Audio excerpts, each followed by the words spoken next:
Welcome back again. You're still watching us here on the Daily Debate. Mrs. Ambassador, thank you very much, Your Excellency, for joining us once again.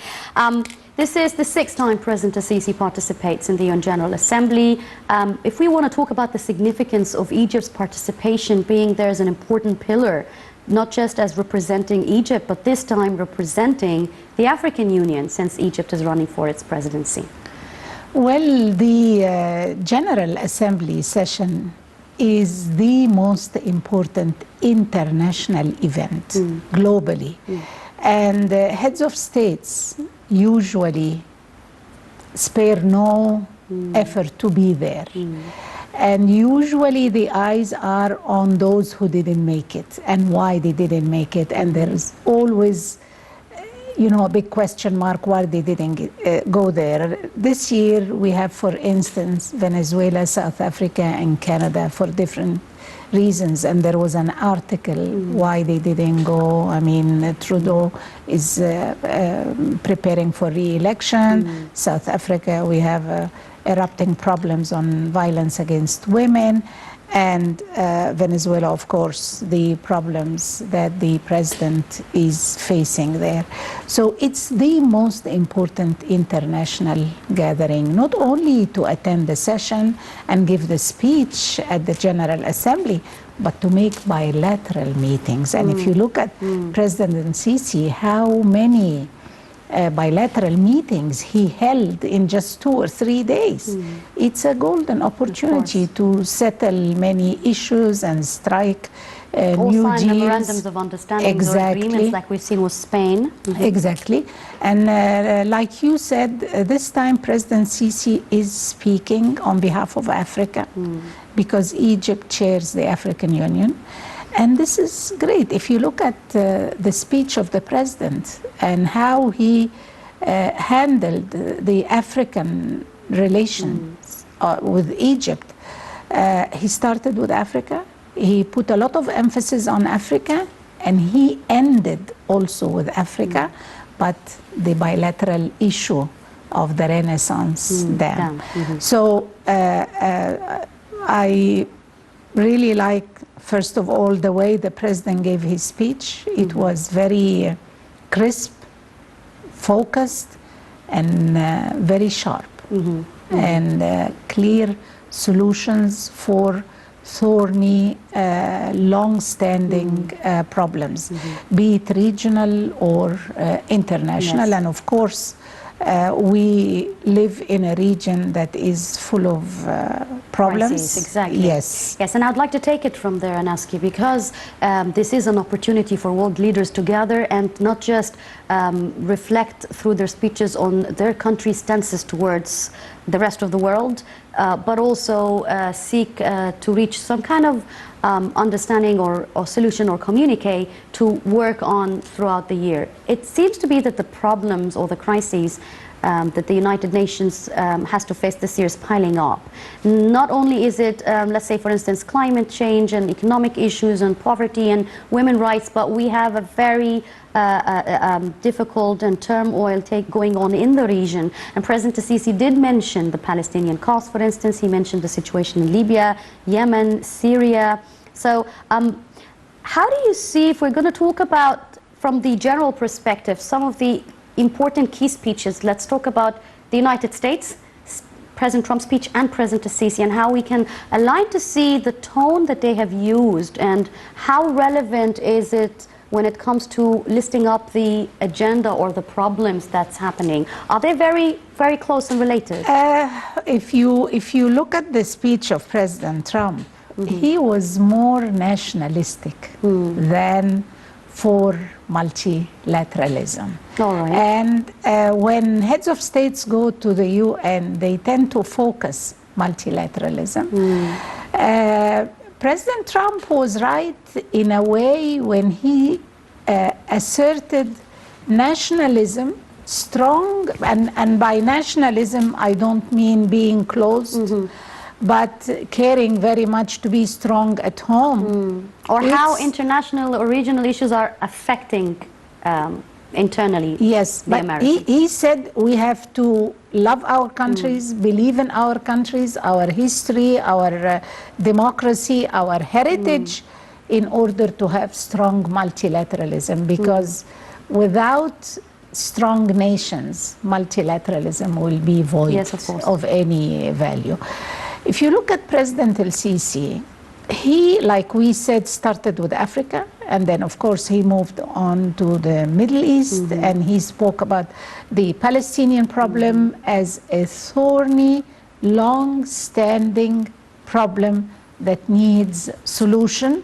And he spoke about the rights of the Palestinian people and the need for a comprehensive, durable solution. And he said that the Arab initiative, the Arab Peace Initiative, is on the table, and that we as Arab nations are open for negotiations. And I think he adopted the right approach. He didn't close the possibility of reaching a just and durable, comprehensive solution.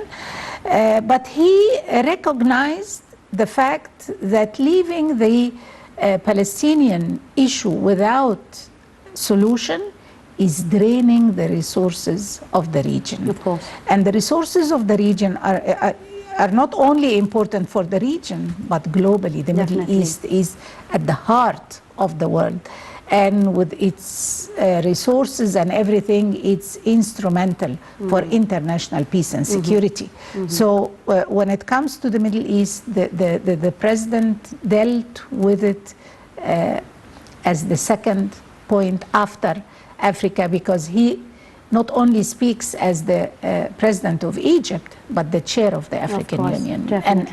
And really, I appreciate very much the way he presented Africa with its opportunities, and he invited the investors, international donors, to invest in Africa, because Africa is full of promises. And he also called for the removal of sanctions against Sudan, because there has been significant changes in Sudan. So this shows you how he really cares very much about the African continent. And we have to say that Egypt's chairmanship of the African Union has not been just like any other chair. A lot of initiatives were taken, and the president was keen to have a number of visits to African countries and receive African heads of states, and a number of crucial, like the Continental Free Zone Initiative, and there will be the Aswan Forum, also a very important initiative. And also he tried to promote Africa from an economic point of view about the modernization of the infrastructure, new partnerships, and which is basically what he also focused on today during his Sustainable Development participation in the session. Your Excellency, now, since we are talking about Trump, I would allow me to take this opportunity to ask you about the Trump-Sisi meeting that took place on the sidelines of this session. And this is possibly the second time President Sisi and Trump meet in 2 months, I believe. Yes. And there were also very interesting statements from Trump regarding the leadership and the progress that's happening in Egypt. He also called President Sisi a real leader, for instance. Now, how important is it now for Egypt to be not only recognized by world leaders and the most important country in the world like the United States, politically, but also economically and on all levels? The weight of Egypt today in the region. Well, Egypt is a key country. It's a key regional power and a very active international player. The strength of Egypt does not only lie in its geographic location, but it's in its people. We are 100 million. Over a little bit, not only in number, but when you look at the soft power of Egypt, when you look at the intellectual pool of Egyptians, Egypt is a very is a key leader regionally and internationally, and it's very obvious when you observe heads of states who come to Egypt and the international visits of President El-Sisi. Egypt is important. What happens in Egypt, inside Egypt, does not stop at the borders, at our borders, but it affects the region. It's reflected, of course. It affects the region. The spillover effects are massive always. So Egypt is a country to reckon with. We are facing many challenges. Life is not so rosy, but we're pulling through. There were sacrifices.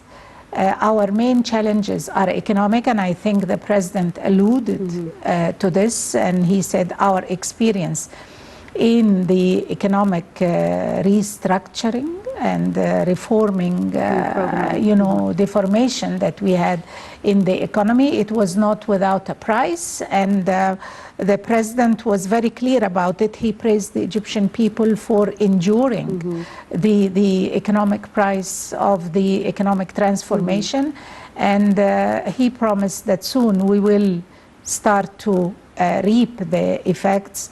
I think we have an experience to share with other countries, because the decisions that were taken this year and last year have been long postponed. And maybe the price now is higher than before because of this postponement. But thank God we finally took that step to go on that long road. Well, yes. There is no going back. Of course. I mean, because we have already paid a lot. We've already walked a long way. We've already walked. This is a better way. Yes, we're almost there, because that's the reality of, Well, we cannot say we're almost there. We have, we're nearly out of the bottleneck, but we have to be more patient, and we have to be more careful on how to mitigate the impact of the economic restructuring on the most vulnerable groups. And actually Egypt is very generous when it comes to wanting to share its experience with the rest of the African countries as part of its responsibility for leading the African Union, which is a presidency that I believe is about to end in a couple of months, because it's a 2019 annual rotation. And President El-Sisi, through his participation in the 74th session in the United Nations General Assembly, did speak about the challenges and problems that the African region is facing, as well as the development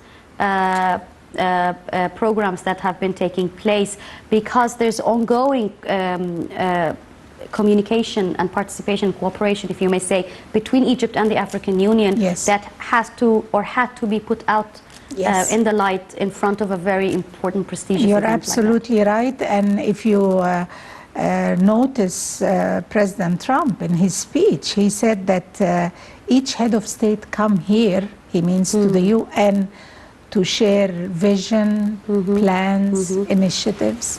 And this is not only Egypt and Africa, but globally. We exchange experience, success stories, and lessons learned. And this is very important. And we still, the problem now is the United Nations or multilateralism is faced with challenges pushed by rising nationalism and populism. So we have to know the real worth of the United Nations, because many problems cannot be solved only nationally. No country can solve problems alone or individually.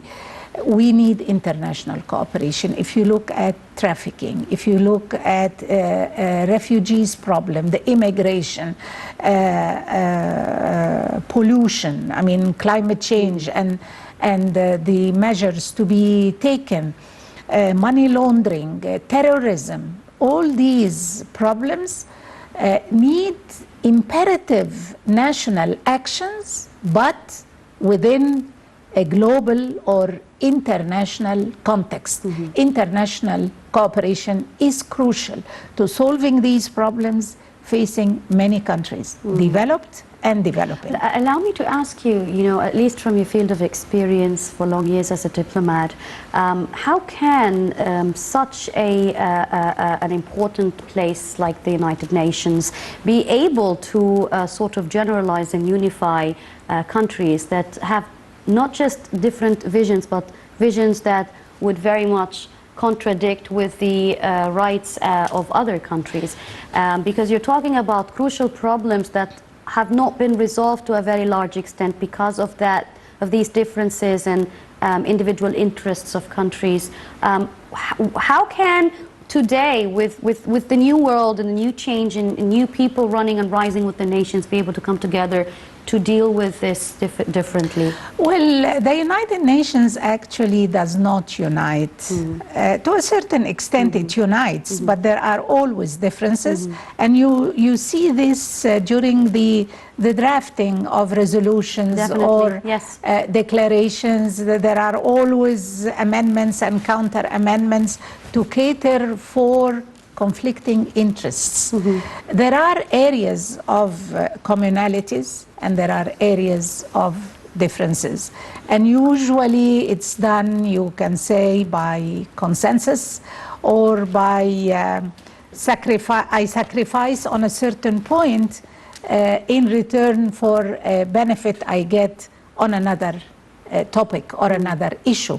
Like if you look at the global, the climate change problem, it is an acute problem now, and there has been, I don't want to say disappointments, but the Paris Agreement, it seems like it will not be implemented, and that we need more accelerated action to achieve the targets put by the Paris Agreement, and this is to contain the rise in temperature 1.5 centigrade. This doesn't look by 2030. It doesn't look like it's getting anywhere there, and that's why we have to double the action. And actually, the mostly hard-hit countries are the small, landlocked and island countries. There is a big conflict between developed and developing countries because of the issue of emissions and how to control emissions. And developing countries, they say, we are not responsible for the deterioration that happens. The ones who are making money. The ones who are the rich and the developed countries who have done it before us, and they have eroded our environment. So don't come now and slow our rate of development or progress because things are getting out of control. But why I mentioned today we're living in a new era with new ideologies in the world, because particularly, I mean, if we take climate change as an example, you won't be restricted from developing, but you would just shift to renewable or different resources. It is true, but it is not without cost. Renewable energy, you have to invest in research and adaptation, and you have to... It costs as well more, to be honest. It costs, and it needs more transparency in exchanging knowledge and success stories. There are differences, there are challenges, but how can I say, it's always like this in diplomacy, you give and take. Yes. That's why it's called diplomacy. Yeah, negotiations. You try to deliver your point of view in a very nice way. Exactly, and you have a bottom line below which you cannot go. So you can sacrifice certain things in return for others gains that you will get. Maybe you can apply that on anything in the world except terrorism and extremism, because from this perspective I believe that it's an international phenomenon that has touched every single part of this world. President Sisi had not only mentioned terrorism and the importance to combat terrorism and counter terrorism and extremism, but also shared Egypt's experience in countering terrorism, a comprehensive solution for it not being applied to, as sadly some countries being attending and going on. Key speeches during the United Nations General Assembly are actually not only responsible directly for promoting terrorism, but funding them as well. How are you going to resolve this important phenomenon? And this is what President Sisi meant when he spoke about comprehensive solutions for problems. You cannot be selective. You have to eradicate it completely. Eradicate it. You have to put criteria, no exception from the criteria. Countries supporting terrorism, financing terrorism, smuggling of small arms and supporting militias. Of course, President Sisi, when he spoke about Libya, Yemen, he spoke about these problems as well. So on fighting terrorism, there are still differences between... that's the question. How can there be differences on terrorism? This is an international phenomenon. Well... unless you're supporting the terrorists, then you would have differences. If you may notice, some countries, mostly Western countries, led by the US, started not to use the word, or asking countries not to use the word terrorism, but to use extremism, violent extremism. There is a sense to this, in a way, that terrorism... Isn't that religious? Doesn't that sound more religious when you talk about extremism? It doesn't have to be religious, but terrorism is a result of extremism. So if you want to nip it in the bud, you prevent extremism. Try to... and that's why, you advocate peace, you advocate diversity, and celebrating diversity. You don't talk about tolerance anymore. No. Because you have to accept those who are different from you and celebrate the difference. Of course, this has nothing to do with instigating hatred and hate speech and contempt of certain races and religions. It's a big issue, and the UN has been being comprehensive working on the definition of terrorism for a long years, time. Definitely, I believe, back to 2001. But politics prevents reaching... Is it really politics? It is politics. Well, it is not all countries are motivated by money. They might seek economic advancement or economic benefits, but they have When President Sisi mentioned comprehensive solutions, while mentioning all the listed things that you've correctly said, possibly there's also comprehensive solutions in terms of what are the steps that should be taken. It ranges all the way from resolutions and approval by the United Nations that would go on any country in the world, all the way to speaking to youth and education and much more. So it's a very wide span, yet you gradually get there once you start with the nations. We're going to talk more about what that means, but allow us to go to the second report. And when Egypt speaks at the UN General Assembly, Egypt is delivering on the behalf of not only the Egyptian nation, which, as Mrs. Ambassador correctly said, exceeds 100 million people, but it also speaks on the behalf of the rest of the Arab region. So during President Sisi's speech, there were a number of precise messages that were delivered, not only about President Sisi's stance, but the Egyptian stance towards these different files. Let's take a look at this report.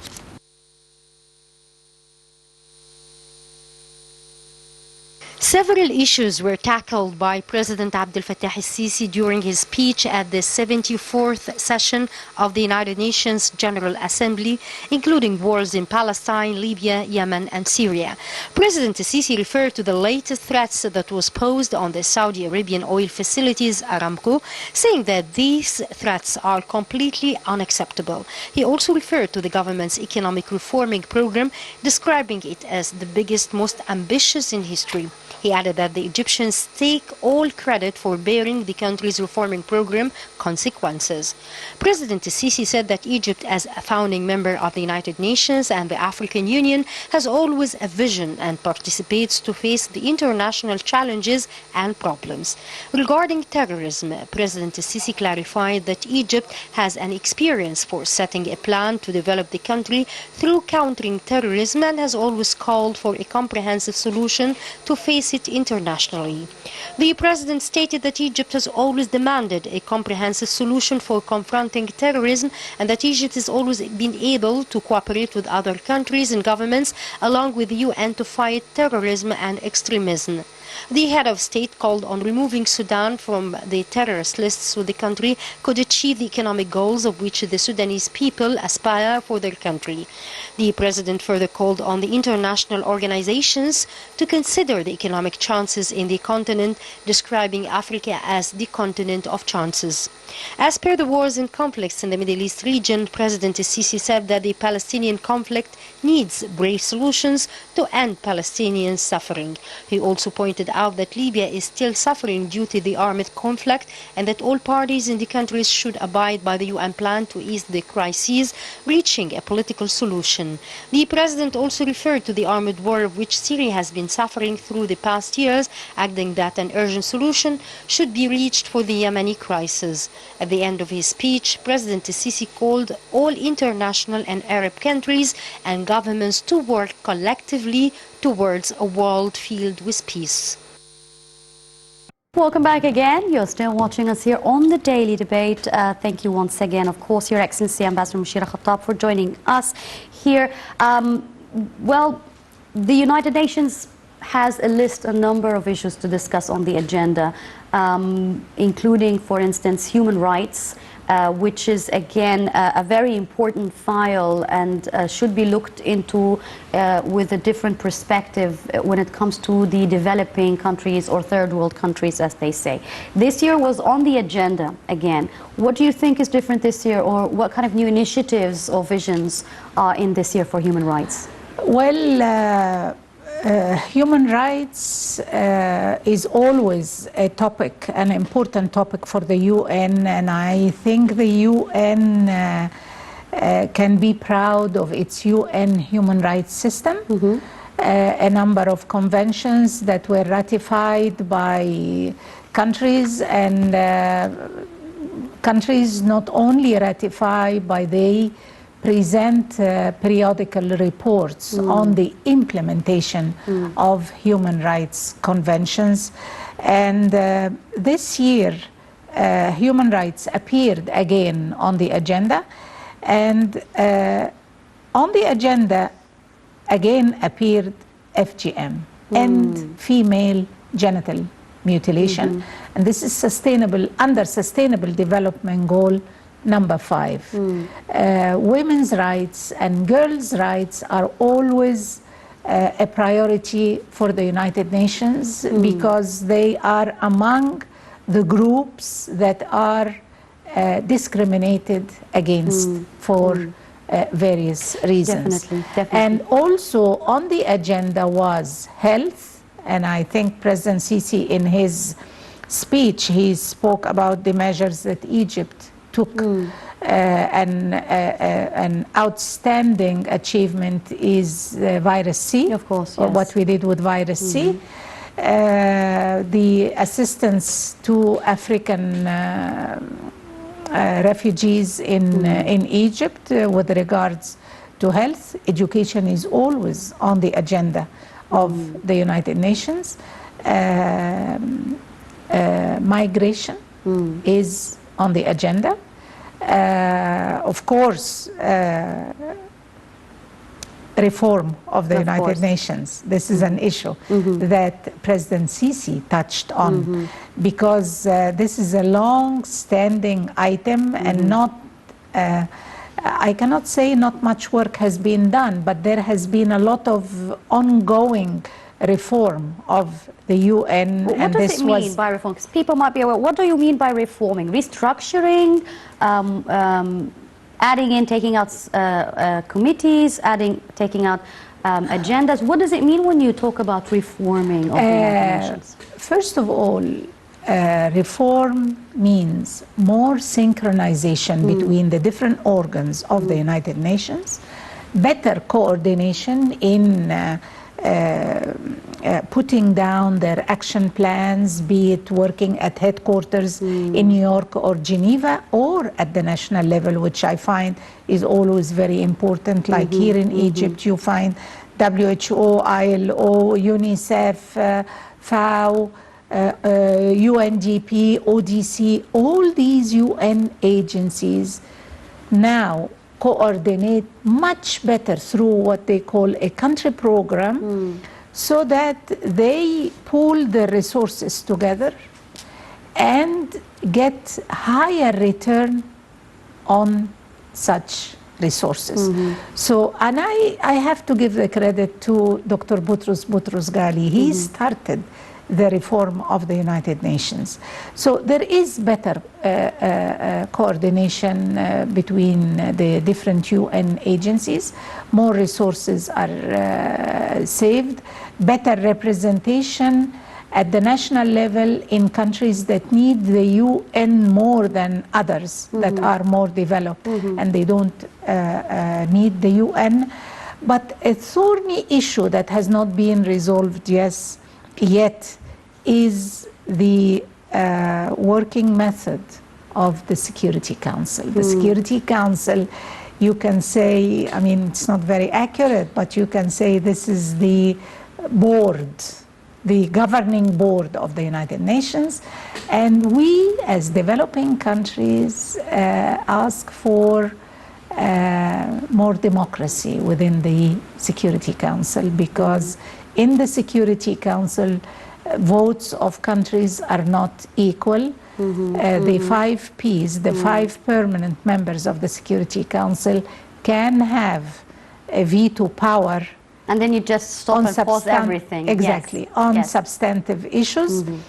Non-permanent countries, whether they object or... and then that's again going back to what we said earlier, the clash of the political interests that are clash of political interest and lack of democracy, no equality. I mean, the United Nations is based on equal sovereign rights for member states. They're no longer just 5 world powers. Now that we've got there in the past 20 years a lot of rising powers the geography in the world. Exactly. It's only fair enough then to add other countries in. And Africa is not represented as a permanent. Yes. Exactly. So this is a demand for some countries. Well, we hope that this would come true anytime soon, at least now, well, when we go back a little bit to the women file, apart from the FGM, and maybe it also correlates with the African Union 2063 agenda of empowering women and giving women more rights.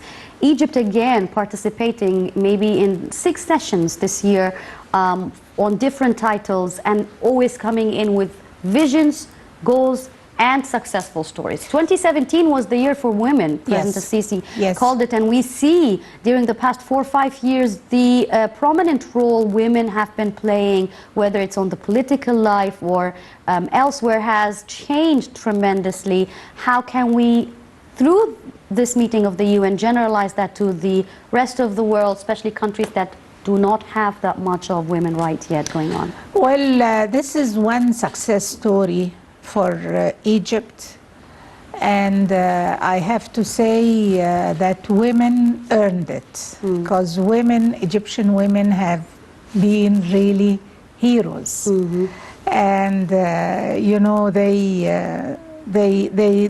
really did very well, and they earned the rights that they have achieved by the 2014 constitution. We have unprecedented rights. It doesn't mean that this is all what we want. Of course not. Of course we not. Still want more. We're 50% of the society. Are being heard. Now they play active role. Well, they have a place at the table. They have a seat at the table, decision making. But we want better representation. And they have a voice that's being heard. They have a voice. Their voice is heard. Now you have the highest of members of parliament. I think in the world. No. That's why we have Oh, to that was a hope then. No, we can do better. We can do better. A lot better, really. Don't forget that Egypt was the first country that gave women not only the right to elect, but the right to be elected for the parliament. We have members of parliament since mid-50s. So, I mean, Sweden gave women this right in the 70s, 20 years after us. And look at Sweden now and look at us. But I'm very optimistic with the speed we're going now and with the diligence of women and with having a president for the first time in our history, a president who says, I am the minister for women. So now you have 8 women, which is about a little bit less than 30% of the cabinet. We want 50% of the cabinet, and we want 50% of the parliament, because we are 50% of Are you sure that's what women population. want? We don't want as naturally women 100% of everything. No. Yes, of we course. want, you know, it's a parliament is about equal representation. Of course. So you cannot ignore 50% of the society. not. So we are on the right path. So let's not derail the discussion. We will not. We have actually one question, unfortunately, left, Your Excellency. We have 3 minutes, and I really need to talk about this with you. I'm sure you have a lot of important information to share. The youth being an important element or cornerstone in the rising or development of any nation. We have seen that throughout the years, and a lot of problems will be eradicated, including terrorism, from focusing on youth. With all the changes and focus and understanding and cooperation with the youth, as you've seen during the past few years, at least in Egypt, I'm talking, how do you evaluate that? Well, I think also we have a good story to tell, how to embrace youth, how to encourage the participation of youth in the decision-making process. And we are seeing a process of meetings with youth, run by youth, really moving forward, increasing the number of youth that participate every time. We have now, I think, 7 or 8 national youth conferences, and we have one international, and I think another one is coming in December soon. So it's very important to give youth the space to move, to learn by accessing knowledge, information, and forming knowledge, expressing their views and monitoring how their views are taken into account. It's a process. It doesn't come overnight. And I can say that we have done very good so far. We still need to do more, because youth is the biggest segment of our population. And it is the biggest segment of the African continent population. Many countries envy us for this. Europe, for instance, if it were not for the immigration, it was an aging society. Now a country like France, the balance is shifted, I mean, because of the immigration. So youth are very important, and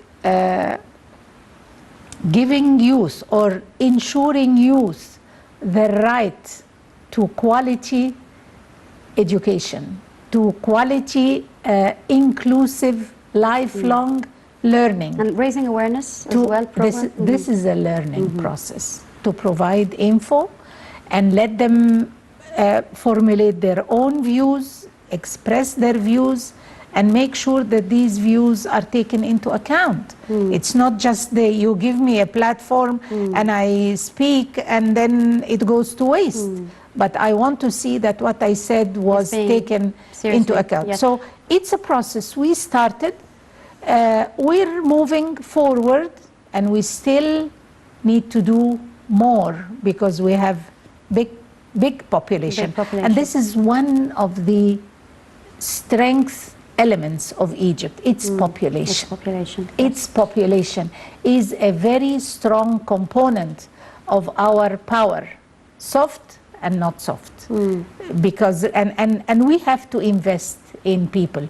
Of course, the demographics and the very rapid increase in population and the increase is not always commensurate with the improvement of the characteristics of the population, and this is a long story. It's a big challenge, but we are dealing with it, and we need to allocate more resources for education, more resources for health, more resources for ensuring genuine, effective, and transparent participation of youth. It's not just theatrical participation of youth, but make sure that youth really get the information, really have the space to express their views, and then see that these views were taken into account. And under the organization of the United Nations, are the youth being represented, as you might say, worldwide? Yes. You know, the United Nations was originally established as a states organization. Only official delegations go there. Now, the civil society is a very important participant, and youth are taken, very well taken care of.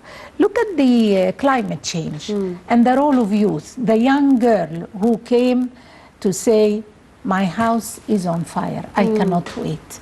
Because with the rising temperature, with the bushfires and the erosion of the ice in the north and southern, tsunamis, you know, really, and the youth, and that's very important to motivate and mobilize the youth to be the agents of change, to raise awareness of the negative impacts of global change, global warming and climate change, and how to help developing countries, small countries, island countries, landlocked countries to be more resilient, to be able to mitigate and adapt to global changes. Definitely. The youth will be an accelerator. Involvement of youth will be an accelerator to achieve these objectives. Your Excellency, Ambassador Moushira Khattab, career diplomat and former official